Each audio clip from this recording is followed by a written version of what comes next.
Todo mundo já deu like? Eu espero que sim. Se você diz que deu like e não deu, eu vou mandar o seu nome para o gabinete do Alexandre de Moraes, porque é fake news. É fake news. E você vai se encontrar de frente com a ira de Xerxes. Então, não fique aqui. Só pode ficar aqui quem der o like. O ingresso para este circo é o seu like. É a sua curtida, a sua joinha. Nós temos aí pela frente mais uma batalha, porque deputados e senadores da oposição estão montando uma ofensiva para garantir que o veto do ex-presidente Jair Bolsonaro, a Lei 14.197 de 2021, que revogou a Lei de Segurança Nacional, seja mantido pelo Congresso. Um dos trechos barrados por Bolsonaro criava o crime de disseminação de fake news sobre o processo eleitoral, com pena de até 5 anos de prisão. O veto em questão, batizado pela oposição de veto da liberdade, está na pauta de votação da próxima sessão do Congresso, marcada para amanhã, terça-feira, dia 28, quando também deverão ser analisados vetos do presidente Lula, como o que excluiu da lei das saidinhas, um trecho que proibia a saída de presos para visitar a família ou participar de atividades de convívio social.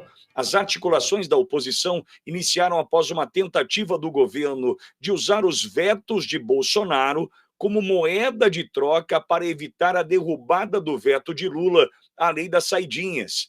Encabeçando a ofensiva contra a derrubada dos vetos, bom, aí tem uma fala do senador Flávio Bolsonaro, enfim, mas a estratégia da oposição é reunir as maiores frentes parlamentares, como da segurança pública, evangélica e da agropecuária, para garantir os 257 votos dos deputados e 41 votos dos senadores necessários para a manutenção do veto do Bolsonaro. A liderança da bancada do Agro está apoiando a iniciativa. Pavi, tem mais essa pela frente. E, Tomé, a oposição tem força para manter esse veto do presidente Bolsonaro?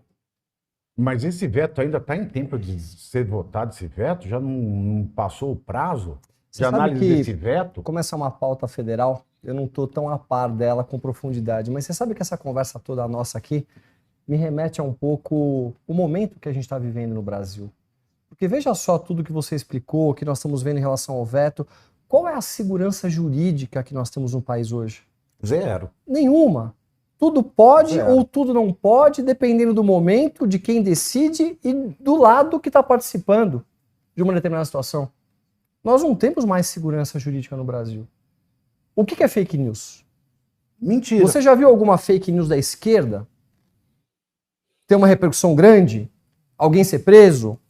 Alguma coisa acontecer com algum tipo de crime que aconteceu no passado? Fala, Nós fake news eleitoral. Nós Pega lutamos. 99% dos casos. Tem que acabar com a campanha eleitoral. Não tenha dúvida. Pavi, acho que tem um trecho aqui que responde a sua pergunta. O veto do Bolsonaro foi publicado em setembro de 2021 e, apesar da Constituição estabelecer o prazo de 30 dias para apreciação pelo Congresso, ainda não houve um acordo para a votação. Não teve um acordo, assim. A Constituição, que foda-se a Constituição. Exato, a Constituição Federal não obriga a votação nos 30 dias, o dispositivo apenas menciona será apreciado. Com isso, o Congresso interpreta como não obrigatório, explicou a a consultora legislativa Letícia Mendes. Pavi.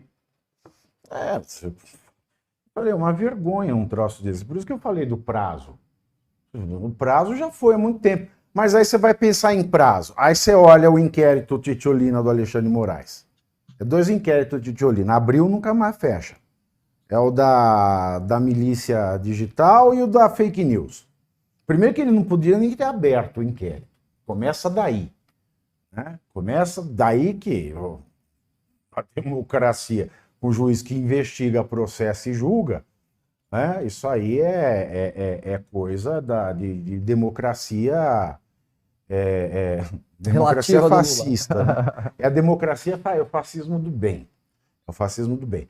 Aí depois ele já não podia ter aberto o inquérito, mas abriu. Vamos imaginar, abriu, aberto está, né? Abriu a porteira. Tinha que fechar, tinha que acabar. Cadê? E o prazo? E os prazos? Né? O que acontece com os prazos? Então é assim, o Congresso não respeita mais a lei, nem a Constituição, porque você para e pensa o seguinte, ó, num país em que a Constituição é séria, Estados Unidos, a Constituição tem quase 250 anos, a Constituição. Quase 250 anos, hein? Tem quantas emendas? 20. Ao longo de quase 250 anos. Tem 230, alguma coisa assim. Aí o Brasil, a Constituição tem quanto tempo tem a Constituição brasileira? A Constituição brasileira tem 35 anos. Vai fazer 36 esse ano. Quantas emendas tem a Constituição brasileira? 200! 200! Aí você fala, nos Estados Unidos, você reparte lá, tem uma emenda para cada 10 anos de vigência. Aqui no Brasil você tem o quê? Você tem 10 emendas para cada ano de vigência. Retorce tudo. Então, se você fica emendando a Constituição à torto e à direito, que mensagem que você passa? O Legislativo não respeita a Constituição. Você fica emendando tudo, você emenda. Aí, chega no STF. Aí o STF também não respeita a Constituição. Aí você vai na PGR. A PGR também não respeita a Constituição. E aí você chega nesse ponto que a gente está falando aqui do Congresso analisar um veto. E olha que absurdo é isso. A Constituição ela dá o prazo de análise do veto, quando o presidente veta algum trecho de lei aprovada pelo Congresso. E por que esse prazo é importante? Porque é o Congresso que aprovou, a legislatura que aprovou, se ela viu alguma coisa vetada, essa legislatura, o Congresso dessa legislatura, vai rever o veto. Agora já passou o prazo e já é outra legislatura. A composição do Congresso não é a mesma. Então eles vão falar de derrubada de veto a uma coisa que eles não aprovaram? Mas, Pavi... É uma coisa muito louca, Pitoli, muito louca.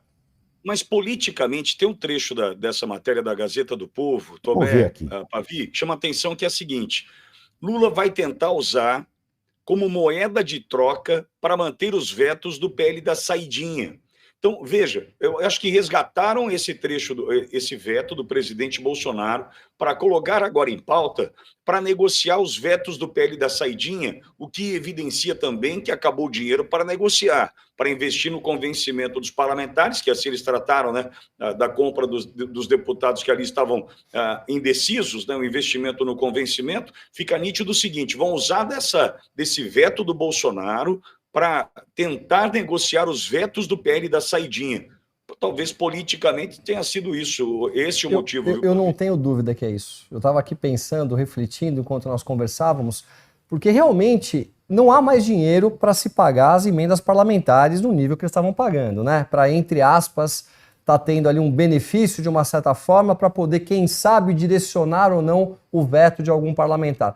Para que o dinheiro acaba, o que você faz para poder ter as pautas do governo aprovadas? Você tem que encontrar uma outra ferramenta de negociação. E uma delas é esse veto do presidente Bolsonaro.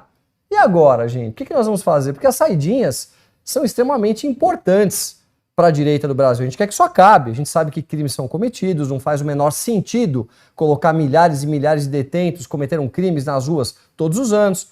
E aí vira uma grande moeda de troca. O Brasil está de ponta cabeça. A percepção que nós temos é que, infelizmente, a nossa Constituição não é mais respeitada. E é o que acontece quando há um desrespeito da Constituição e um dos poderes, ele é vitalício. Nós temos anos e anos e anos com as mesmas pessoas no mesmo local. E, ao mesmo tempo, quem deveria dar o equilíbrio para tudo isso, que é o Senado, não se posiciona. Hoje, pautas que seriam pautas do Legislativo estão sendo direcionadas para o Poder Judiciário. Ou seja, qual que é o valor de você fazer uma campanha, ser eleito de maneira democrática e poder estar representando uma parte da população com o seu voto, se o seu voto não vale nada e é levado para o Poder Judiciário tomarem determinadas decisões? tá muito complicado viver no Brasil. E com tudo isso que acontece, a gente tem o que nós chamamos de insegurança jurídica. A insegurança jurídica faz com que empresas sérias, investidores sérios do mundo todo não queiram colocar o seu dinheiro aqui no Brasil. Isso faz com que a nossa economia ande para trás. A gente começa, nós estamos entrando numa etapa no Brasil que a gente já viu outros países entrarem. Então, ou a população se levanta e começa a tomar posturas, demonstrando a sua insatisfação real com o que está acontecendo, o Senado se levanta, os presidentes da casa, Rodrigo Pacheco e o Lira, tenham posturas que realmente defendam, né, o poder legislativo, nós vamos para um caminho do Brasil que não tem mais volta. Ou seja, ninguém decide nada, tudo fica nas mãos do poder judiciário, como a gente teve agora, né, Pavinato? Descriminalização das drogas indo para o judiciário, aborto indo para o judiciário, pautas que deveriam ser do legislativo. Então, eu estou muito preocupado com o rumo que nós estamos levando. O Lira obrigou a todo mundo a ir na sessão do feriado. Ou seja, nós vamos pagar a hora extra. Nós vamos pagar a hora extra deles ainda. Aí a gente ainda vê um país onde nós temos um ex-presidente que está inelegível por conta de uma reunião com embaixadores. Foi só o que ele fez. Está inelegível. E ao mesmo tempo, do outro lado, nós temos um presidente elegível que cometeu crimes que foram delatados e que simplesmente terminaram porque acabou a competência numa determinada vara no Brasil. E que agora passou o prazo. E a hora que nem o Dirceu, a punibilidade dele seguiu porque o prazo passou. É incompreensível para a cabeça de um brasileiro normal, né, que está aqui fora, que não está dentro do governo, compreender o que está acontecendo no Brasil. A gente não sabe mais para onde nós estamos vindo. Não consegue compreender. Nós não sabemos mais para onde a nossa nação está caminhando. Nem o Einstein consegue entender.